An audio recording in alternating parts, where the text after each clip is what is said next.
Buenas tardes, profesor. El día de hoy mi grupo y yo les vamos a hablar acerca del rol del traductor como mediador cultural en el proceso de comunicación intercultural. Somos Leslie Cubas, Jocelyn Minches, Kiara Pérez y quien les habla, Mia Huanco. En esta ocasión les voy a hablar acerca del traductor en la historia. La traducción es una actividad tan antigua que en el primer libro de la Biblia, en Génesis, se narra la construcción de la Torre de Babel y se afirma que Yahvé confundió el lenguaje de todo el mundo. Es en este tiempo que se ubica el nacimiento de la traducción. Esta también estuvo presente en otros momentos distinguidos de la historia, como en el Oriente en el año 1790 a.C. Hubo escribas que traducían a varios idiomas para Hammurabi, rey de Babilonia, en el estirpe de las amorreas. Eran traductores hititas que traducían del Egipto al arameo y conformaban una casta de carácter político. En el año 1799 se encuentra la piedra Rosetta, en Rashid, Egipto. Esta piedra data del siglo III y consigna un decreto en honor del rey Ptolomeo en tres idiomas. La primera está expresada en jeroglíficos, la segunda en demótico y la tercera en griego. Esta loseta fue vital para poder interpretar y traducir jeroglíficos que habían sido imposibles de comprender por siglos. Un centro de traductores ubicado en Bagdad en el siglo XIII tradujo del griego y el hebreo al árabe las obras de los magníficos filósofos como Aristóteles, Platón, Galileo y Arquímedes. Gracias a su labor se conservó el legado cultural de Grecia y se difundió en la Edad Media. En Alejandría III, Ptolomeo II realiza el primer encargo de traducción del Antiguo Testamento del hebreo al griego. Se contactó con el sumo sacerdote Eleazar, quien envió un manuscrito hebreo y 72 traductores. La traducción fue perfecta y en honor a los profesionales se llama versión de los 70 a las 70. Aproximadamente en el año 249 en Roma, Livio Andrónico traduce muchas obras al latín, entre las que se destaca la Odisea. En el año 382 se realiza el primer encargo de traducción de la Biblia a San Jerónimo. Este sacerdote habla griego y hebreo. Este santo también estableció varios conceptos de traducción e hizo una distinción entre dos clases de traducción, una que es palabra por palabra y sentido por sentido.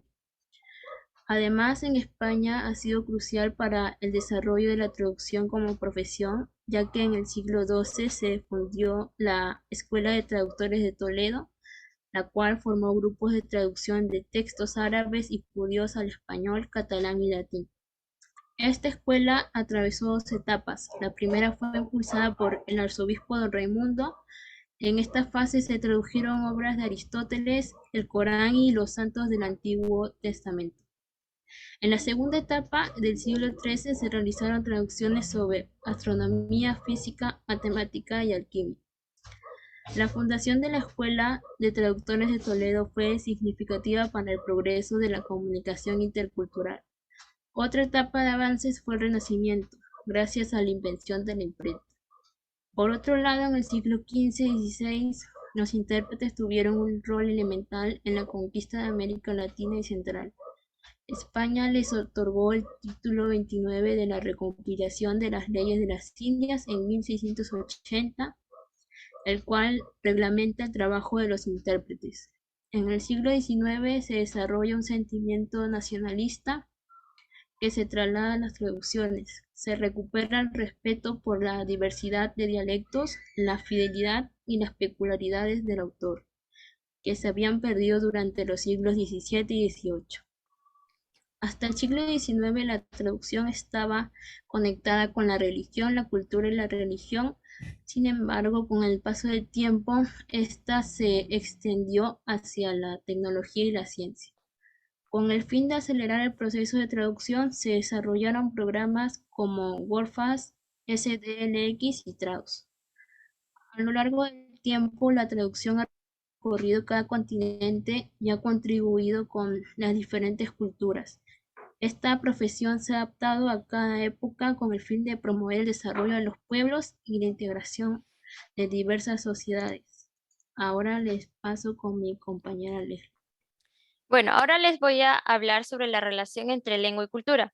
Se considera que la lengua es parte de la cultura y uno de sus componentes principales.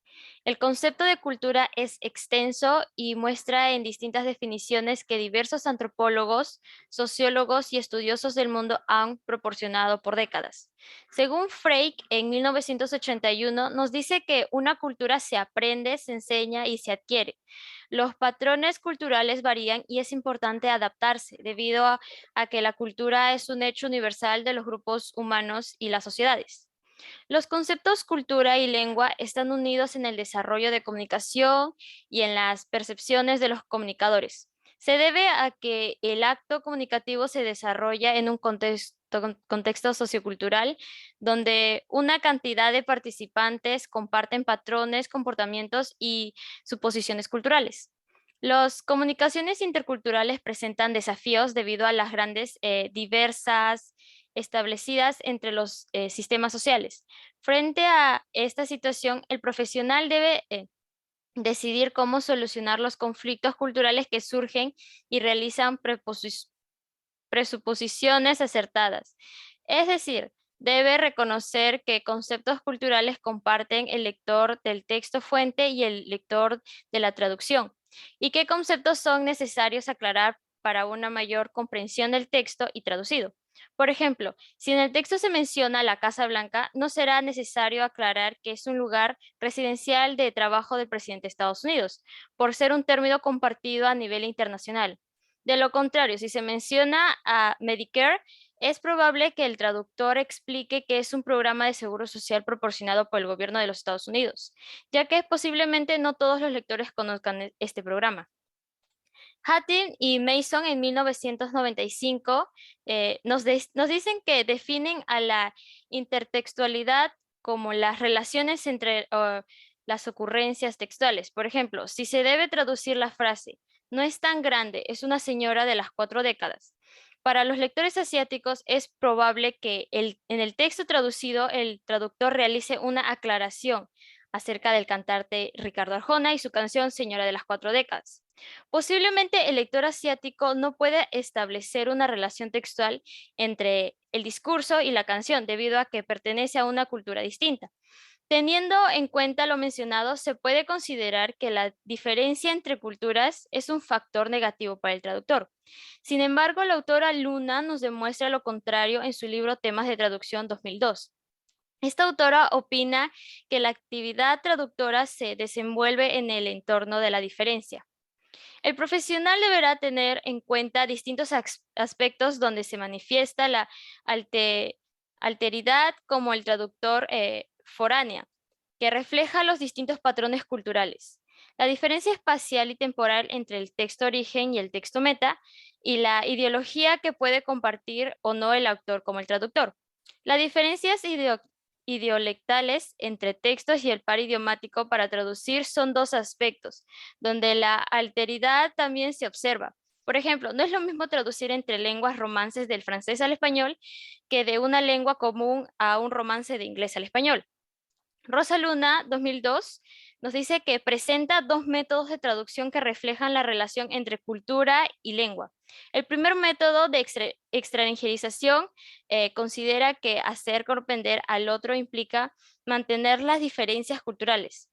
En fin de este método es lograr que el lector abra su mente a una visión del mundo diferente, a la suya, e incorpore conocimientos. El segundo método de traducción propuesto está meramente relacionado a la naturalización. Los traductores que optan por este método se apropian de la alteridad cultural y se realizan una adaptación global. Familiarizan los términos, neutralizan los rasgos estílicos a fin de que el lector comprenda el mensaje con una mayor claridad posible. A continuación le paso a mi compañera Kiara. Ok, el traductor, lector, escritor y mediador cultural. Para comenzar, si alguien desconoce los términos traductor y traducir, realmente no va a comprender con exactitud de qué está hablando. La traducción es un acto comunicativo intercultural donde el traductor es un participante activo y reemplazable. Si los interlocutores comparten la misma lengua, existen grandes probabilidades de que la comunicación entre ellos sea posible. Aunque no compartan la misma cultura, compartir el código lingüístico indudablemente significa el proceso de comunicación y posibilita la transmisión de los pensamientos que los interlocutores intentan expresar. El traductor es un nexo que realiza una mediación entre los hablantes, pertenecientes a diferentes culturas. Es un participante clave encargado de la adecuación entre el texto de la cultura fuente y el texto de la cultura llegada. Por otro lado, el traductor ocupa una posición central por ser el receptor del texto fuente y productor del texto de llegada. El traductor también cumple una función muy especial debido a que no tiene la necesidad de leer el texto de fuente. Lo lee para brindar un servicio a otro hablante que no comprende la lengua de origen. El trabajo del traductor está orientado a la transmisión de un mensaje que siempre implicará una transmisión cultural, ya que los textos no se producen en forma aislada. El traductor es uno de los pocos profesionales de la lengua capacitado para traspasar un mensaje de un sistema a otro. Realiza también una tarea comunicativa en lo que es el lector, en una primera etapa y escritor en una segunda etapa. La cultura de un pueblo abarca principios, valores, costumbres y tradiciones que forman parte de la personalidad e historia de los hablantes. Por lo tanto, cuando una persona habla, además de expresar lo que está pensando, transmite su cultura. Y esto demanda que el traductor solo estudie dos lenguas y aplique procedimientos de traducción como préstamo, transposición, adaptación, equivalencia y modulación, sino que también conozca las culturas donde esas lenguas están inmersas para poder realizar una traducción adecuada del texto. A continuación le pasaré a mi compañera Jocelyn.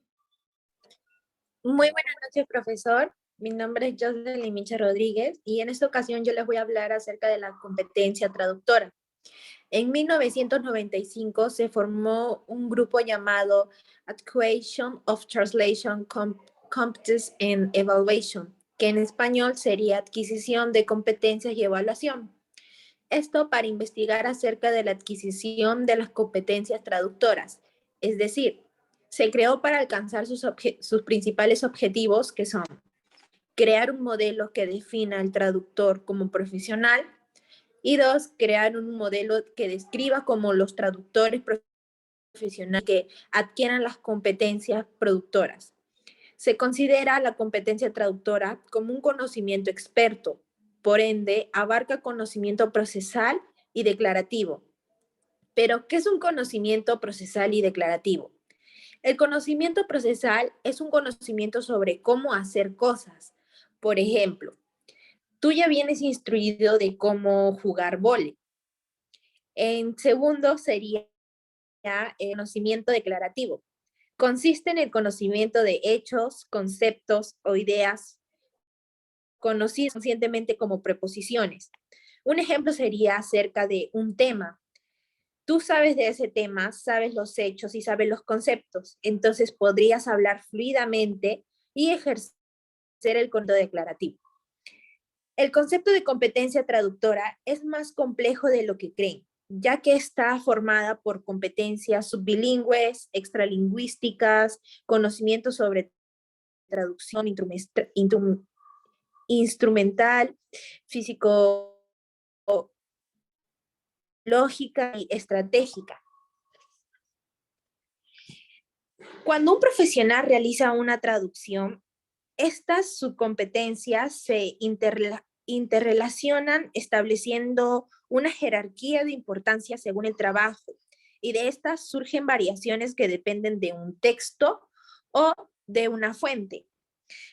Finalizando con este subtema, se sabe que en las adquisiciones de competencias traductora, los docentes, el contexto de aprendizaje y la especialidad de traducción ejercen una gran influencia en general. Sin más que decir, muchas gracias por su atención.